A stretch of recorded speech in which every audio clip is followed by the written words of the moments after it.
هذا الجاكيت فتقناه، في له 4 أزرار. من هون فتقنا لكم الجاكيت، بدنا نقصره 1 إنش. تعالوا نشوف كيف راح نقصره.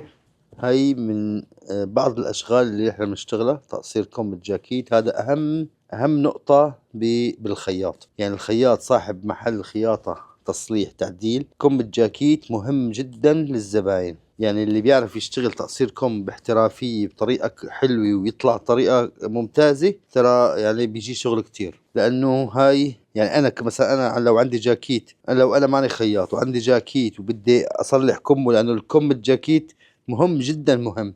إذا بدي أروح عند خياط ويخرب لي الكم، الجاكيت خرب كله على الآخر، ما حلو، ما راح يطلع حلو. لذلك راح أختار الخياط اللي معلم بهي بالكم. تابعونا، خلينا نشوف كيف راح نقصر الكم. طبعا احنا فتقنا الازرار، فتقنا الكم كله، شايفين؟ فتقنا البطانة، هذا كله جاهز. هلا بعد ما فتقناه على الاخر راح نروح على الكوي ونشوف كيف راح نشتغل.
هيك شايف، هذا هيك جاهز كم الجاكيت، شايفين بهاي الطريقة. وهذا الشغل خلصنا من هذا. نجربه.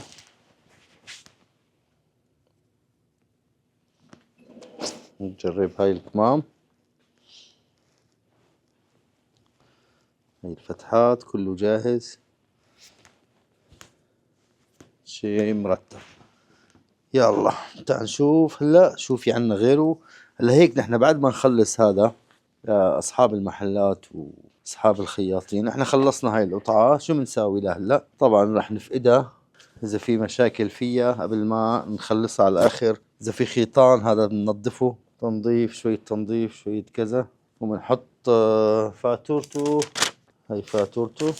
وبعدها في عندي انا البرنامج تبع المواعيد للزباين بدنا نشتغل عليه. فوت على جوجل كالندر، هذا جوجل كالندر، بنشوف رقم الفاتورة مسجلين نحنا 15188. 15188 بنحطها انه هذا جاهز للاستلام. في حال الزبون اتصل فيني وسألني على القطعة تبعته، انا بقول له اعطيني رقم الطلب، الرقم هذا الاحمر رقم الطلب، هذا رقم الاوردر، بيعطيني الرقم، بدور عليه هون بشوفه ببين عندي اذا كان جاهز ولا ما جاهز. طبعا كل شيء بدنا نقطع الفيديو لانه عم يجينا زباين وعم يجينا شغل واتصالات. ايه هذا بعد ما يكون جاهز نحن بنحطه بالمكان تبعه مشان يجوا ياخذوه الزباين يكون جاهز. تعال نشوف هلا شو بدنا نساوي. عندنا غرفة القياس، كان في زبوني عم تقيس، نشوف اذا في مشاكل هون، في وسخ في شيء مشان الزبون التاني. في دبابيس، وقعت دبابيس بالاراضي. كله تمام.